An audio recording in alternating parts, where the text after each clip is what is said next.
The mistake he couldn't undo when I opened the door that evening. The last person I ever expected to see standing there was him. My husband, no, my ex-husband. The man who once promised me eternity, then shattered that vow when he walked out of our home and into the arms of another woman. His eyes were red, his voice trembling as he whispered, "I made the biggest mistake of my life." For a moment, the air between us was so heavy I could barely breathe. Memories flashed in front of me. The nights I stayed awake wondering why I wasn't enough, the mornings I forced myself to smile for the sake of appearances, the gut-wrenching silence when he left without even turning back. And now, after all of that, he wanted me to open the door to my house, to my heart, to a life he had so carelessly abandoned. I didn't answer right away. Instead, I let him stand there in the cold, shifting nervously, waiting for my forgiveness as if it were something he had earned simply by realizing his error. "I'm not the woman you left behind," I finally said. My voice was steady, even though my heart was racing. "You made your choice when you walked away. And now, you live with it." His shoulders slumped, but he didn't leave. He tried to explain, his words spilling out desperately.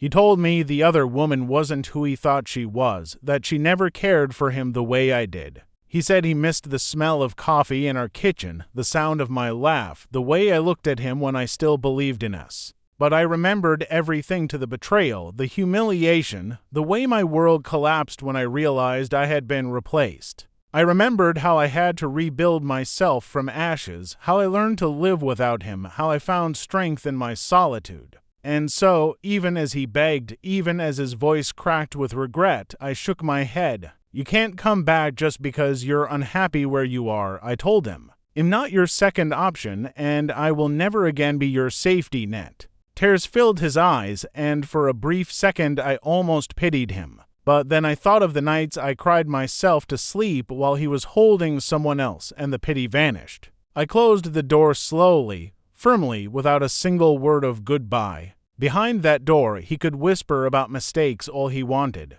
But inside, I knew the truth. The real mistake wasn't mine. It was his. And it would haunt him far longer than it ever haunted me. The mistake he couldn't undo. Continuation. I stood on the other side of the door after I shut him out, my hand still pressed against the cool wood. For a fleeting moment, my heart trembled with the ghost of the woman I once was, the wife who would have done anything to save her marriage. But that woman no longer existed. His knock echoed again, softer this time, like a child afraid of punishment. I didn't open. I couldn't. As I walked deeper into the house, the silence wrapped around me like an old friend. It hadn't always been that way. I remembered a time when silence in this house was unbearable, when it screamed at me that something was wrong. Flashback, the betrayal. It was late autumn when I first noticed the distance in his eyes. He no longer kissed me goodbye in the mornings. His phone seemed to live in his pocket more than in my hands. His laughter was reserved for someone else on the other end of a glowing screen. I confronted him once, trembling but hopeful, asking if there was someone else. He denied it, of course. He looked me in the eyes and lied, his voice steady, his face unreadable. But lies have a way of unraveling themselves. One evening, while he was showering, a message lit up his phone. My hands shook as I read it. "I can't wait to see you tonight. Don't worry, she'll never know." That was the moment something inside me cracked. The day he left, he didn't even fight for us. That was the part that hurt the most. When I confronted him with the truth, he didn't fall to his knees or beg forgiveness. He simply sighed, as though marriage had become a burden too heavy to carry. And then he left. The sound of the door closing behind him felt like a death sentence. I collapsed on the floor, broken, humiliated, abandoned. The man who once swore to love me through everything had chosen someone else without hesitation. For weeks, I couldn't eat. I couldn't sleep. I stared at the empty side of the bed and wondered if it'd ever feel whole again. But life, as cruel as it is, teaches us to survive, rebuilding slowly. I gathered the shattered pieces of myself. I started small morning walks to clear my mind, books that pulled me into worlds where betrayal didn't exist, dinners with friends who reminded me I was still worthy of love. I repainted the walls of the house. I sold the furniture we once chose together. I filled my home with my colors, my style, my choices. I wanted every corner to remind me of my independence, not my loss. And in time, the ache dulled. I began to laugh again, not the forced kind, but genuine laughter that came from discovering myself anew.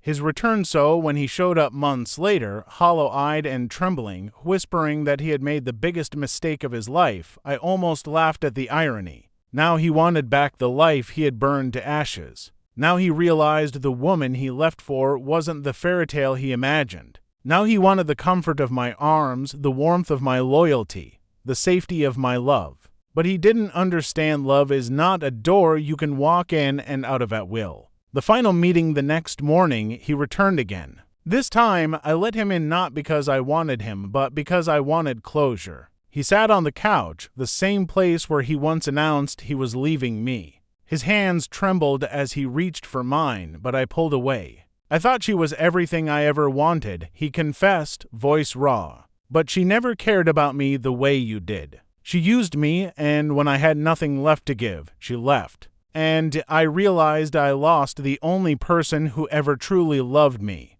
I looked at him, at the man I once adored, and all I felt was emptiness. Not anger, not hatred, not longing. Just nothing.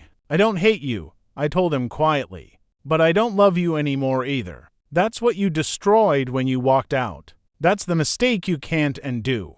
His face crumpled, and for the first time I saw him break. But I didn't feel satisfaction. Only freedom. I stood, opened the door, and nodded toward it. Goodbye. This time, when the door closed behind him, it wasn't a death sentence. It was a rebirth. I smiled faintly as I looked around my home. For the first time in years, it truly belonged to me. My past was behind that door, begging in vain. My future was ahead of me and certain, maybe, but mine alone. And that was enough. The mistake he couldn't undo extended continuation. I thought that closing the door on him for the second time would be the end of the story. But life rarely gives us such clean endings. For weeks after his visit, he didn't stop trying.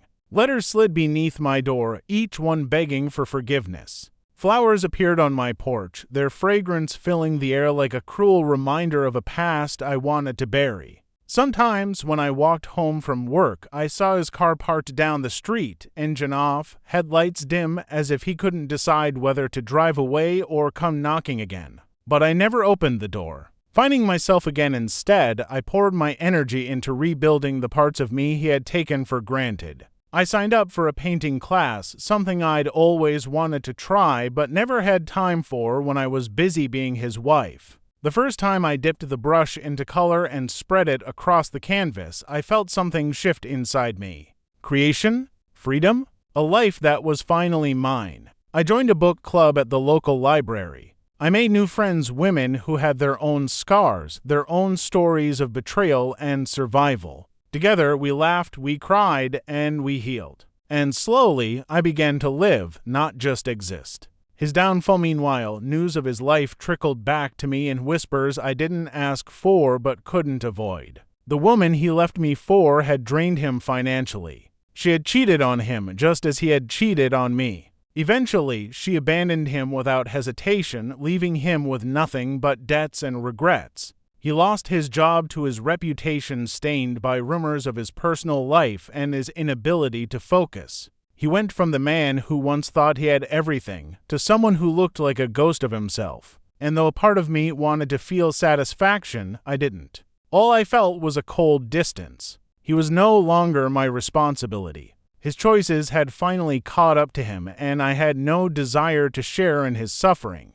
A new beginning. One evening, after a long day at work, I attended a small gallery opening. My paintings had been displayed for the first time. As I stood nervously by one of my canvases, a man approached me. He was tall, with kind eyes that seemed to study the brush strokes not just with interest, but with understanding. "Your work feels honest," he said softly, "like it carries a story you're not afraid to tell." I smiled, surprised by how deeply his words touched me. We talked for hours that night about art, about life, about the ways pain could be transformed into something beautiful. His name was Daniel, and though I didn't know it then, he would become a quiet, steady presence in my life. His final plea, but my ex wasn't finished haunting me. Months later, he appeared one last time, standing on my doorstep with hollow eyes and trembling hands. But this time, there was no arrogance, no anger, only desperation. "I'm losing everything," he whispered. "I lost her, I lost my job, I lost me. You're the only person who ever truly cared for me. Please, I just need a second chance." For a long moment, I simply looked at him. This man who once held my heart now looked like a stranger, broken, fragile, desperate for something I no longer had to give. "I did care for you," I admitted, my voice steady. "But that was before you taught me what betrayal feels like. Before you showed me that promises can be broken without hesitation. I cared for you once, but I don't anymore. And that's not something I can change, even if I wanted to." His lips parted as if he wanted to argue, but no words came. "I hope you find peace someday," I said gently, and closed the door for the last time. This time, I didn't lean against it. I didn't cry. I simply walked back inside, into the life I had built without him. Moving forward, weeks turned into months, and Daniel became a bigger part of my world. He didn't try to fix me, didn't demand pieces of me I wasn't ready to give. Instead, he simply stood beside me, encouraging me to be myself, reminding me that I was more than the sum of my past. And for the first time in years, I felt something I thought I'd lost forever: hope. I realized then that betrayal had broken me, yes, but it had also rebuilt me stronger, wiser, more certain of who I was and what I deserved. The mistake my ex made would haunt him forever, but for me, it was no longer a wound, it was a lesson, a chapter I had survived. And as I stood at another gallery months later, Danielle's hand resting gently in mine, I knew one truth with absolute certainty: I had never been freer.